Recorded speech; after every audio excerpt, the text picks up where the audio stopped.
आज मला एक गोष्ट आवडली बच्चू भाऊ, तुम्ही केवळ एक विरोधक म्हणून किंवा आज शेतकऱ्यांसाठी लढताय म्हणून सरकारवर फक्त टीका करायची एवढं न करता तुम्ही मार्ग सुद्धा सुचवताय. हे सगळं करताय, आठवण करून देताय. नवनाथजी आपल्या सोबत आहेत सरकारची बाजू मांडण्यासाठी. नवनाथजी, तुम्ही दिलेला शब्द आहे आणि तुम्ही जेव्हा शब्द दिला तेव्हा शेतकऱ्यांना त्यांचा शब्द पूर्ण केला आणि तुम्हाला सत्तेत बसवलं. अशा सत्तेत बसवलं ज्याची तुम्ही सुद्धा कल्पना केली नाही. सत्तेत आल्यावर तुम्ही सुद्धा लोकांनी चिमटा काढला, खरंच आपण इतक्या मोठ्या मेजॉरिटीनं सत्तेत आलोय का. एवढं भरभरून ज्यानं दिलं त्याच्या दारात आज अंधार आहे. तो आज आत्महत्येच्या दारात आहे. त्याची शब्दपूर्ती, त्याची वचनपूर्ती कधी, हा महाराष्ट्राचा शेतकरी विचारतोय. प्रश्न आहे. विलासराव, महाराष्ट्रामध्ये शेतकऱ्यांचा प्रश्न गंभीर आहे आणि तो आजपासून नाही, आपल्याला जेव्हापासून स्वातंत्र्य मिळालं किंबहुना त्याच्यापेक्षा आधीपासून शेतकऱ्यांचा प्रश्न गंभीर आहे.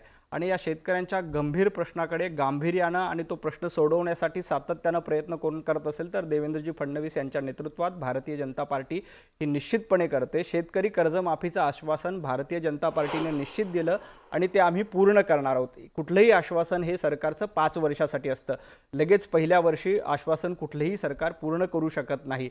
बच्चू भाऊंनी मगाशी ज्याचा उल्लेख केला की खरं यावर्षी शेतकऱ्यांची परिस्थिती तुलनेनं बरी आहे. पाऊस होतोय, पीकमान चांगलं होणार आहे आणि 3-4 वर्षामध्ये एकदा दुष्काळ येत असतो आणि त्या दुष्काळाच्या परिस्थितीमध्ये शेतकऱ्याला खऱ्या आधाराची गरज असते आणि त्यावेळेला जर का आपण कर्जमाफी केली तर त्याचा निश्चितपणे शेतकऱ्याला फायदा होतो, शेतकऱ्यांना थोडासा आधार मिळतो. कारण कर्जमाफी केल्यानंतर शेतकऱ्यांचे प्रश्न सुटतात का? अजिबात नाही. तसं असतं तर मनमोहन सिंग सरकारने कर्जमाफी केली होती. 14 ते 19च्या काळात देवेंद्रजी फडणवीस सरकारने देखील कर्जमाफी केली होती. त्याच्यानंतरही प्रश्न सुटलेले नाहीत. त्यामुळे कर्जमाफी हे सोल्युशन नाहीये. कर्जमाफी हा शेतकऱ्यांना आधार आहे, तो आश्वासन पूर्ण करणार. परंतु ज्या वेळेला सर्वाधिक कमी पाऊस पडेल, महाराष्ट्रात आवर्षण असेल, दुष्काळ असेल, त्यावेळेला शेतकऱ्यांना जास्त आधारांची आणि मदतीची गरज असते. त्यावेळेला ती मदत केली तर शेतकऱ्यांना निश्चितपणे विलासराव फायदा होतो. आपण देखील ग्रामीण भागामधून आलेले आपल्याला माहित आहे की शेतकऱ्यांना ज्या पद्धतीने शेतकऱ्यांची अवस्था आता दुर्दैवी आहे. शेतकऱ्यांना बेसिक गोष्टीची गरज आहे, वीज आणि पाणी. हे दोन्ही देण्याचं काम भारतीय जनता पार्टीच्या नेतृत्वातील सरकार करते. तुम्हाला आठवत असेल 2014 पूर्वी आपल्या गावामध्ये वीज नव्हती. आपल्याला शेतीला पाणी द्यायला वीज होती का? नाही. तर आज सुदैवानं आपण दिवसा वीज देतोय, शेतकऱ्यांना मोफत वीज देतोय आणि पाणी देता येईल यासाठी नदीजोड प्रकल्प येत्या 4-5 वर्षामध्ये आवर्षण भागात असलेल्या मराठवाडा आणि विदर्भामध्ये पश्चिम वाहिन्यातलं पाणी मराठवाडा आणि विदर्भात देऊन बारमाही शेती आपल्याला कशी करता येईल. तुलनेमध्ये आपण बघतो विदर्भामध्ये जास्त शेतकऱ्यांच्या आत्महत्या, तुमच्या आमच्या मराठवाड्यामध्ये शेतकऱ्यांच्या आत्महत्या होतात, पश्चिम महाराष्ट्रामध्ये आत्महत्या होत नाहीत कारण तिथं सिंचनाचा प्रश्न नाहीये. तर हा सिंचनाचा प्रश्न मिटवण्यासाठी नदीजोड प्रकल्प हा युद्ध पातळीवर हाती घेतलाय. येत्या 4-5 वर्षामध्ये हा नदीजोड प्रकल्प पूर्ण होईल.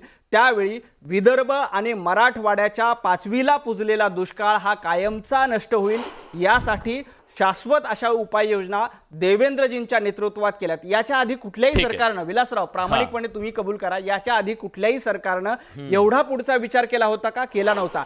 शेतकऱ्यांचा प्रश्न 50 वर्षापासून 60 वर्षांपासून आहे. ते पुढच्या 5-10 वर्षात लगेच संपेल असं नाही, परंतु तो कायमस्वरूपी संपावा यासाठी नदीजोड प्रकल्प, वीज, सिंचन या व्यवस्था सरकार निश्चितपणे करते. तुम्ही प्रयत्न करताय. बच्चू भाऊ, कुठलंही आश्वासन जेव्हा सरकार देतं निवडणुकीत तेव्हा ते 5 वर्षांसाठी असतं. लगेच 100 दिवसात तुम्ही आश्वासन पूर्ती मागताय असं त्यांचं म्हणणं आहे. काय झालं बडे साहेब, या देशामध्ये 75व्या वर्षामध्ये काय चांगलं झालं तर गावागावात पक्षाचे गुलाम उभे राहिलेले आहे. प्रत्येक पार्टीचे गुलाम उभे केले आणि मग हे गुलाम असे बोलतात पार्टीच्या सोयीचे काय, याच्या बापाच्या छातीवर पाय टाकून पक्षाचा झेंडा रोवणारी अवलाद गावागावात पैदा झाली आणि त्याच्यामुळे आमचं शेतकऱ्याचं मरण आहे. हा चोपडेपणा फक्त जिल्हा परिषदची तिकीट आणि आमदारकीची तिकीट भेटासाठी आहे. यांचा बाप मेला तरी बेहत्तर नाही, पण पार्टी आणि नेता जिवंत राहायला पाहिजे अशी अवलाद गावागावात तयार होत. लाईन रात्री 12 नंतरच भेटतय, पण गडी म्हणतय दिवसा भेटतय. जी लाईन भेटत भरली, ऊर्जा आम्हाला रेग्युलर ऊर्जेतून आम्हाला लाईन भेटली पाहिजे. हे सोलर मधून देतात आणि सोलर पाणीच फेकत नाही राव. अर्ध्या अधिक विदर्भात सोलर पाणी फेकत नाही. प्रचंड त्रास आहे, प्रचंड त्रास आहे. आणि दुष्काळापेक्षा भावानं मरतोय शेतकरी, यांना कधी समजणार होय? तुम्ही सांगा 3300 रुपयाची ज्वारी 1500 रुपयात विकावं लागतं. हे दुष्काळापेक्षा कठीण आहे का नाही? हे बेकार आहे का नाही? 3400 रुपयाला 3400 रुपयाला सोयाबीन विकावं लागलं. हे दुष्काळापेक्षा हानिकारक आहे का नाही? हे यांना कधी समजणार हो? पार्टीशिवाय बोलायचंच नाही, शेतकरी म्हणून जगाचं नाही यांना. हे नेहमी पक्षाचंच बोलत राहणार हो. कसं होणार आहे? ठीक आहे. राजू शेट्टी आता साहेब सुद्धा दोन आपल्यासोबत पोरं जोडले गेले बायकोला बच्चू भाऊ. लिंबाच्या झाडावर आत्महत्या केल्या.